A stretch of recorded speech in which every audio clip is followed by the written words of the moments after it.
క్రీస్తు యేసునందు దేవుని ఉన్నతమైన పిలుపునకు కలుగు బహుమానమును పొందవలెనని గురి యొద్దకే నేను. ప్రభువునందు దేవుని సంగమా, ఓ చిన్ని ప్రార్థన చేసుకుందాం.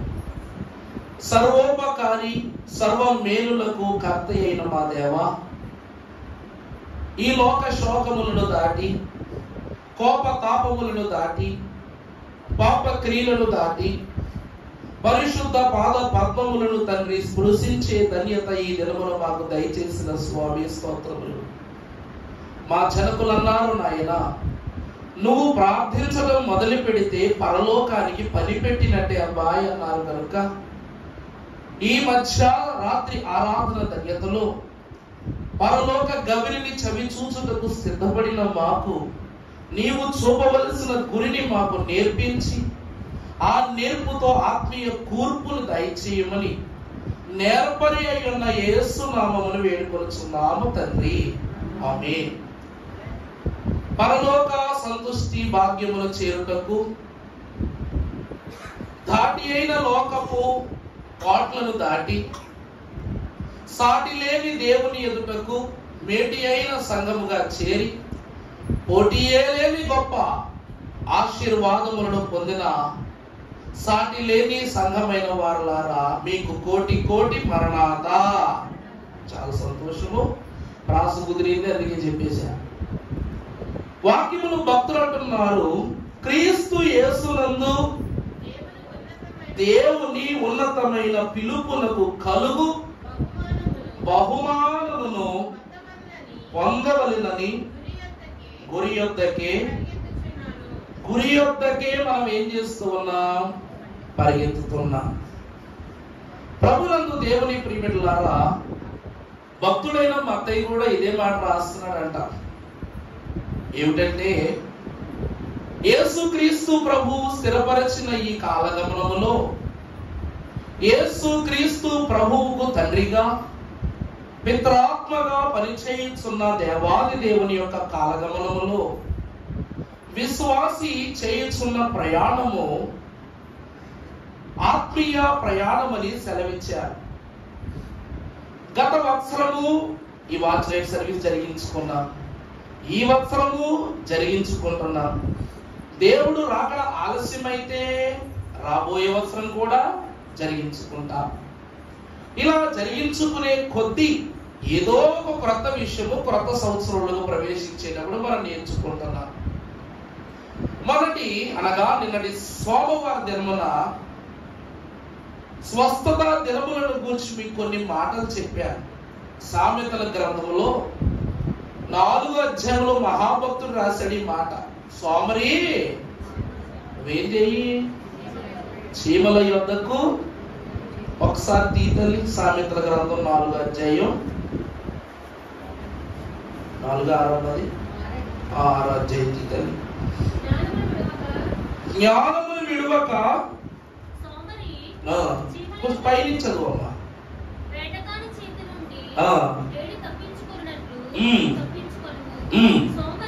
సోమరి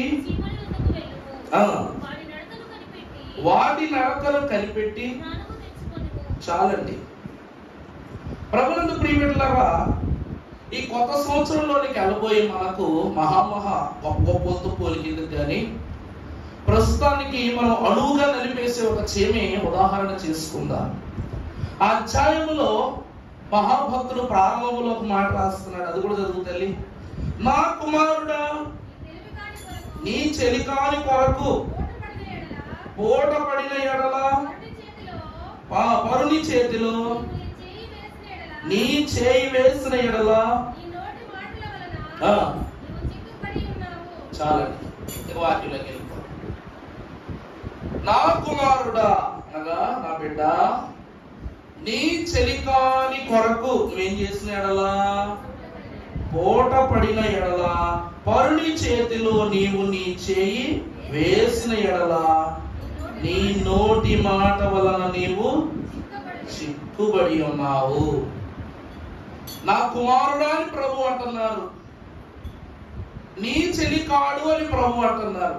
అనగా మనము కుమారుని వరుసలో ఉన్నాం, దేవుడు తండ్రి వరుసలో ఉన్నారు కాబట్టి ఇక్కడ చెలికాడు అంటే ఎవరు? నేను వెన్నోడు కాదు కానీ కొత్తోడు చెప్పండి. చెలికాడు అంటే ఎవరు అమ్మా? స్నేహితుడు. దేవుని కుమారులమైన మనకు స్నేహితుడు ఎవరంటారు ఈ లోకంలో? చెప్పండి. లోకమే మన స్నేహం. లోక స్నేహము దేవునితో వైరమని మీరు ఎరుగరా? అందుకే గతకాలం అంతా నీ నీడలోన కాచావు దేవా వందలమని పాట పాడుకుంటాం. అంటే దేవుడు ప్రతి వత్సరము మొదలుకొని చివరి వరకు దయా అనే ఒక కిరీటాన్ని నీ శిరస్సు పైన పెట్టి నువ్వు దారి తప్పిన ప్రతిసారి దయ చూపిస్తూ, మార్గము విడిచిన ప్రతిసారి ఒక క్రొత్త మార్గాన్ని నీకు ఏర్పాటు చేస్తూ నేనేం చేస్తాడంట? ఆ చెలికాలి కొరకు నువ్వేం చేస్తున్నావు? పస్తుంటున్నావు. రక్షణ అనేటువంటి ఆహారాన్ని భుజించకుండగా ఆ లోకమనే చవట కోసం విశ్వాసం ఏమై ఉంటున్నాడంట? పస్తుంటున్నాడంట. అలా ఉండటం వలన నీ చెయ్యి ఎవరి చేతిలో వేస్తున్నావు?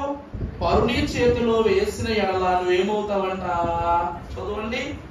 చెక్కబడి ఉన్నావు అని మహాభక్తుడు అంటున్నాడు. దేవుని యందు ప్రియబిడ్డలారా, గుండెల మీద చేసుకుని మాట్లాడుకుంటే ఒక నిజాన్ని, మనము దేవుని భక్తిలో ఎన్నో ఆదివారాలు గడిపాం, ఎన్నో శుక్రవారాలు గడిపాం. గతించి చూసినట్లయితే ప్రతి క్షణము దావీదు మహాభక్తుడిలాగా జీవించామే అనుకుందాం. కానీ లోక స్నేహం అనే బెషబా మన జీవితంలోకి రాకుండా ఉన్నదంటారా? చెప్పండి. అక్కడ వ్యభిచారములకు కారతమైనదండి, కానీ ఇక్కడ లోకమైనటువంటి అనేక రీతులు. భక్తుడైనటువంటి ఘనుడు కొలస్సీ పత్రికలో రాశాడు కదా, 5 లక్షణాలను చంపేయండి, 5 లక్షణాలను అలవాటు చేసుకోండి అని అంటున్నారు. ఈ వత్సరము ముగింపులోనికి వస్తున్న మనము ఆ 5 లక్షణాలని చంపాలి. కొలస్సీ 3. నూతన వత్సరములోనికి ప్రవేశించబోయే మనము మిగిలిన 5 లక్షణాలను అలవాటు చేసుకోవాలి.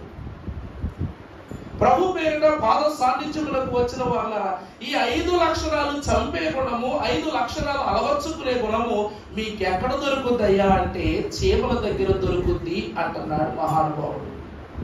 ఎందుకంటే చదువమ్మా, ఇప్పుడు చదువు. సోమరి, చీమల యొద్దకు నువ్వు వెళ్ళుము, వాటి నడకలను కనిపెట్టి జ్ఞానం తెచ్చుకోను. అమ్మా బాగా జాగ్రత్తగా వినండి. మైకులో చదువమ్మా తల్లి. వాటికి న్యాయాధిపతి లేకున్నను, పై విచారణకర్త లేకున్నను, అధిపతి లేకున్నను, అవి వేసవి కాలమందు. చాలండి దేవుని ప్రియబిడ్డలారా, ఈ చీమల కట ఏమి లేదట. ఎవరు లేరంట? అధిపతి లేకున్నను. ఏ అధిపతి? న్యాయాధిపతి లేకున్నను, పై విచారణకర్త లేకున్నను, తర్వాత అధిపతి లేకున్నను. ఇవి ఏం చేస్తున్నాయంట? ఎండాకాలము రాగానే వాటికి కావలసినటువంటి ఆహార సముదాయాన్ని సమకూర్చుకుంటున్నాయట. అంటే ఏది ఏమైనా కానివ్వు, ఫిలిప్పీ భక్తుడు అన్నట్టు 3:14 అన్నట్టు, క్రీస్తు యేసునందు నీవు గురి వద్దకే పరిగెత్తుట. ప్రభునందు ప్రియబిడ్డలారా, ఇప్పుడు ఇక్కడ 3 అంతస్తులు కనబడుతున్నాయి. మొదటిది న్యాయాధిపతి లేకున్నా, రెండవది పై విచారణ చేయవాడు లేకున్నా, మూడవది అధిపతి లేకున్నా. మనకి 3 ఉన్నారా లేదా? ఏమండి, వాక్యాన్ని బట్టి 3 మనకు ఉన్నారా లేదా? ఒకరు కాదు, ఇద్దరు కాదు, బోళ్ళంత మంది న్యాయాధిపతులు. చివరికి స్త్రీ న్యాయాధిపతులు కూడా మనకు దేవుని వాక్యంలో కనపడతారు. న్యాయాధిపతి వచ్చినంత కాలం అలా 5 సంవత్సరాలు ఉన్నా, 10 సంవత్సరాలు ఉన్నా, 15 సంవత్సరాలు ఉన్నా, వాళ్ళు ఉన్నంతసేపు బాగానే ఉండి తర్వాత వాడి వరుసలోకి వెళ్ళేసరికి మధ్యలో ఏమైపోతున్నాం? చెడిపోతున్నాం. ఇలా ఎంతో మంది న్యాయాధిపతులు. ఆ తరువాత పై విచారణకర్త అంటే మన విషయములో పాపముతో విచారణ చేసినది యేసుక్రీస్తు ప్రభువే. మన విషయంలో పాపము క్రియలతో, లోకముతోను, పరిస్థితులన్నింటితోనూ ప్రభు ఏం చేశారంట? విచారణ చేశారు. ఏమని విచారణ చేశారు? తండ్రి, వీరేమి చేయించున్నారు, వీరు ఎరుగరు కనుక వీరిని. ఇది విచారణ కాదా? తండ్రితో విచారణ చేసినట్ట కాదా ఈ మాట? నువ్వు చేసిన పాపాలకు, మనము చేస్తున్నటువంటి లోక స్నేహములకు నీ గురించి మాట్లాడుటకు ఏ న్యాయాధిపతి ముందుకు రాలేకపోవచ్చు, ఏ ప్రవక్త రాలేకపోవచ్చు, కానీ ప్రభు అయిన యేసుక్రీస్తు ప్రభు తక్షణములోనే ఆయన అంటున్నారు, ఏం చేస్తున్నారు మీరు ఎరుగరు కనుక వీరిని క్షమించని తండ్రితో నీ నిమిత్తము విచారణ చేశారా లేదా? చాలు. మూడవది అధిపతి. సైన్యములకు అధిపతి యెహోవా పరిశుద్ధుడు, పరిశుద్ధుడు, పరిశుద్ధుడు, సర్వలోకము ఆయన మహిమతో. సంతోషం. లోకమంతా ఆయన మహిమతో నిండి ఉన్నది. కానీ సామెతల భక్తుడైన సొలొమోను అంటున్నాడు, అధిపతి లేరట. చీమలకు ఎవరు లేరట? అధిపతి లేరట. సర్వలోకము ఆయన అధీనములోనే ఉన్నప్పటికీ ఈ చీమలకు ఏం లేదట? ఒక అధిపతి లేడట. అంటే ఆ చీమలకు లేనిది మనకున్నది ఏమిటంటే దేవుని యొద్ద నుండి అందించబడినటువంటి ప్రతి బహుమానము మనకుంది. అయినప్పటికీ వాక్యములందు భక్తుడు అంటున్నాడు సోమరి అంటున్నాడు. ఏమంటున్నాడండి? సోమరి. వాచ్ నైట్ సర్వీస్ ఎందుకు చేసుకుంటావో తెలుసా? అసలు 12 అవగానే హ్యాపీ న్యూ ఇయర్ చెప్పుకోవటానిక? హ్యాపీ న్యూ ఇయర్ చెప్పుకుంటే ఏమవుతుంది? ఓ పావుగంట టైం ఎక్కువ అవుతుంది. క్రొత్త సంవత్సరములోనికి ప్రవేశించేటప్పుడట ప్రతి ఒక్కరి మనసు దేవుని విషయములో ఆత్మీయ స్పందన కలిగిన మనస్సుగా ఉండాలట. ఎలా ఉండాలంట మనస్సు? 12 ఎప్పుడవుద్దా, పలారం ఎప్పుడు ఇచ్చేస్తారా, ఇచ్చి ఇవ్వగానే అది మిఠాయి ఉందా లేకపోతే కరకజ్జవా అని ఏదో ఒక వంక. మిఠాయి ఉందా, చిన్నదొస్తే బాధ, పెద్దదొస్తే బాధ, అసలు రాకపోతే ఇంకో బాధ. మరి ఏ గురి అంతకు పరిగెడుతున్నాం మనం? కొత్త సంవత్సరంలో మిఠాయి ఉండ కడక, అట్టుపల్లి గల కడక, మరి దేని కనుక పరిగెడుతున్నాం? మరి ఈ చీమలన్నీ కూడా దేని కొరకు పరిగెడుతున్నాయి? అవి కూడా తిండి దగ్గరికే వెళుతున్నాయి. కానీ ఇప్పుడు తినవలసినది కాదు, ఎప్పుడో తినవలసింది. ఎప్పుడో ఎండాకాలం అయితే 6 నెలల ముందు మొదలు పెడుతుందట దాని వేట. ఎంత అద్భుతం చూడండి. ఆ వేటలో నువ్వు చెయ్యి విదిలించగా పడిన మెతుకులను అది ఎంగిలిగా ఏరుకున్నది ఏం చేస్తుందంట? జాగ్రత్త చేస్తూ తింటుందట ఎండాకాలం. మరి మనం మాత్రం చేతి నిండా పంట పండించుకున్న చేతి నిండా ముద్ద తినలేకపోతున్నాం. ఎంత బలహీన స్థితి. అందుకే అంటున్నారు సోమరి అని. క్రొత్త సంవత్సరం అంట నీ సోమరితనాన్ని విడిచిపెట్టి నూతన సంవత్సరంగా మారాలన్నది బైబిల్ మిషన్ వారి యొక్క ప్రతీకని ప్రభు పేరు తెలియజేస్తారు. ఎందుకనగా ప్రియులారా, మనం ఏ మిషన్ వారినైనా ఎలా అనుకున్నా వేరే వేరే, కానీ బైబిల్ మిషన్ వారిగా చెప్తున్న ఒక మాట ఏమిటంటే అయ్యారు మరి చెప్పారు ఈ మాట.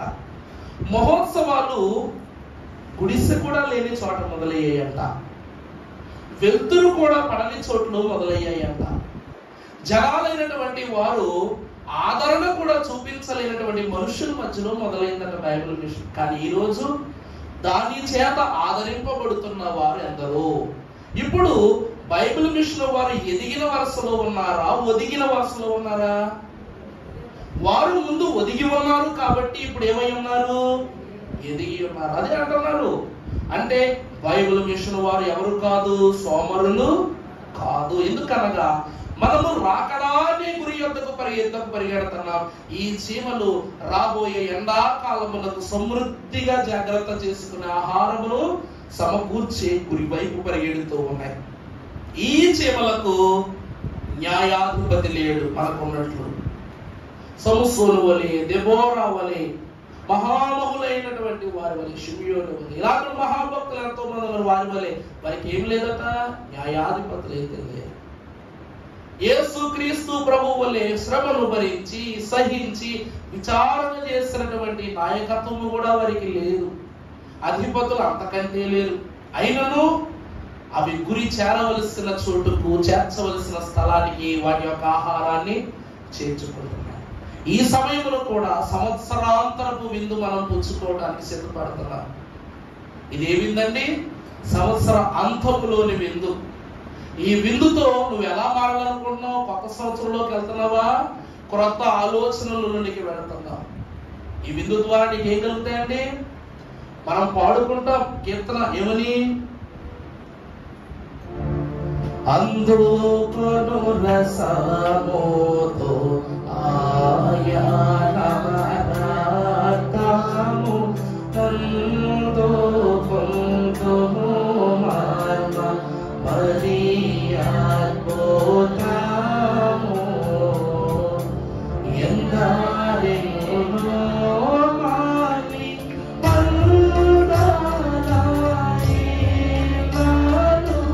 అందించి రాగినను మహారాయు కరుణీరు. అందుకొను రసముతో ఆయన. ఇప్పుడు నువ్వు అందుకునుచున్న విందు నీ కనుచూపుకు రసము గాని నీ ఆత్మకు అదేమై ఉన్నది? రక్తము అయి ఉన్నది. ఆ రీతిగా నువ్వు అందుకోవాలి. క్రొత్త సంవత్సరములోనికి ప్రవేశించుతున్న వారులారా, ఈ క్షణమైనా మీ ఆలోచనలను మార్చుకోనండి అని అంటున్నాడంట మహాభక్తుడు. ఎవరు? సొలొమోను. సామెతల గ్రంథం చాలా ప్రత్యేకమండి. నేనేమి చేయలేకపోయానో మీరవన్నీ చెయ్యండి అని రాశాడు ఆయన. అర్థమైందా అండి? సొలొమోను సామెతలు ఎందుకు రాశాడంట? నేను చేయలేకపోయాను, మీ పితరునిగా మీ స్వాస్థ్యముగా నేను గతించిన కాలంలో నేను వేటిని విడిచిపెట్టి భ్రష్టుడనైనాను, ఆ భ్రష్టత్వమును దాటి గెలిచే సూచనలను మీకు ఇస్తున్నానని తెలియజేస్తూ ఈ సామెతల గ్రంథం అంతటిని రాశాడు. సొలొమోను సృష్టి అంతటికి నీ గొప్ప వెలుపు నేర్పించిన వాడు, కానీ తను కూడా చీమ దగ్గర నుండి ఏం నేర్చుకున్నాడట? జాగ్రత్త నేర్చుకున్నాడట. ఈ రోజు మనకు ఎదురైన ప్రతి శ్రమ ఏదో ఒక పాఠం నేర్పిస్తూనే ఉన్నాయి. మరి ఈ పాఠాలన్నీ విన్న నువ్వు, అనుభవించిన నువ్వు, చూచిన నువ్వు, గ్రహించిన నువ్వు, భరించిన నువ్వు కొత్త సంవత్సరంలోనికి వెళ్ళి ఏ సవాలు ఎదుర్కొంటావో. మత్తయి సువార్త ప్రారంభంలో ఏమని రాశాడు? ఏనాటికి ఆనాటికి. మరి ఏనాటి రక్షణ ఆనాటికి చాలా. ఎన్నటికైనా రక్షణ చాలదు. ఎంతెంత వెదకినా, ఎంతెంత గ్రహించుకున్నా ఏం కాదట రక్షణ? చాలదట. అందుకే ధరకు రాకముందే భక్త వరులకు ఎరుక అయినావు రక్షకానా. భూమికి ఆయన రాకముందే ఆయన రక్షణ అవసరమైపోయింది మనుషులకి. ఆయన గతించి వెళ్ళిపోయినా ఆయన రక్షణ ఈనాటికి విశ్వాసకి ఏమవుతుందట? అవసరముగాను ఆధారముగాను ఉన్నదట. ఆయన రక్షణ మహాసంకల్పములో నుండి పుట్టిన సంఘమైన వారలారా, ఈ నూతన వత్సర ప్రయాణములోనికి చేర్చబడిన మనందరకు ప్రత్యక్ష కాంతిని కనపరుస్తున్న ప్రభువు తెలియజేస్తున్నది ఒకటి: ఏమీ లేని చీమలే అంత గొప్పవైతే మీకన్నీ ఇచ్చిన నేనును, అన్నిటినీ అందించుచున్న నేనును, నేనే మీకు సర్వం. ఏమని పాడుకున్నాం ఇందాక? ఎవరు పోయినా ఏమి పోయినా యేసునకు యేసే ఉండు. ఏమి కావాలి? ఎవరు పోయినా ఏమి పోయినా. యోబుకు అన్నీ పోయాయి, యేసునకు యేసే ఉన్నారు చివరికి యోబుకి. అలాగనే మనకు కూడా నూతన వత్సరములోనికి ప్రవేశించే మనకు ఏది ఉన్నా ఏది లేకున్నా ఖచ్చితంగా ఎవరుండాలనే తలుపు తడుగు పెట్టాలి? యేసే ఉన్నారన్న అడుగుతూ ప్రభువు ఎదుట ప్రభు అనే గురి యొద్దకు పరిగెత్తుతూ సోమరుల వలె కాదు, శౌర్యము గల వారి వలె ప్రభు పాద సన్నిధిలో పరిశుద్ధపరచబడగలిగే ధన్యత త్రిత్వ దేవుడు మనందరకు దయచేయును గాక. ఆమేన్. పరిశుద్ధుడా నీకు అనేక స్తోత్రములు తండ్రి. వాచ్ నైట్ సర్వీస్ అని పేరు పెట్టారు, కానీ మేము వాచ్ చేయవలసినది తండ్రి రాత్రిని కాదు, సమయాన్ని కాదు. కాలములు సమయములు యెహోవా అధీనములో ఉన్నవని సెలవిచ్చారు గనుక తండ్రి ఆ సమయములకు అధీనములో పెట్టుకున్న నిన్ను తండ్రి మనస్ఫూర్తిగా రుచి చూడగలిగే ధన్యత మాకు దయచేయండి. ఈ మహాపరిశుద్ధ పర్వదినమున తండ్రి నీవు ప్రతిష్ఠితుడవై ప్రత్యక్షత భాగ్యమును కనపరుచుకుంటూ దినదినాభివృద్ధి చెందగలిగే ధన్యతను అనుగ్రహించావు గనుక మాలో కీడులను తొలగించి మేలను ప్రసరింపజేసి పరలోక గవినిలోనికి మమ్మల్ని చేర్చుకొని పరలోక భాగ్యములను గ్రహించు నీవు అనే గురి వైపు మేము పరిగెత్తే అధన్యత దయచేయమని తండ్రి, చీమల ద్వారా నూతన వస్త్రములకు నూతన పాఠములు మాకు నేర్పించి మాకే నాయకుడు వైనిత్యము వర్తిల చేసి ఉన్న యేసు నామములో మిక్కిలి వినయముగా బ్రతిమలాడి వేడుకొనుచున్నాము తండ్రి, ఆమేన్. ప్రభు దీవించి నూతన వస్త్రములో మీకు వచ్చినది రానిది లేనిది అన్నది కాకుండా తానే అన్నీ అయి ఉండి మిమ్మల్ని అందరినీ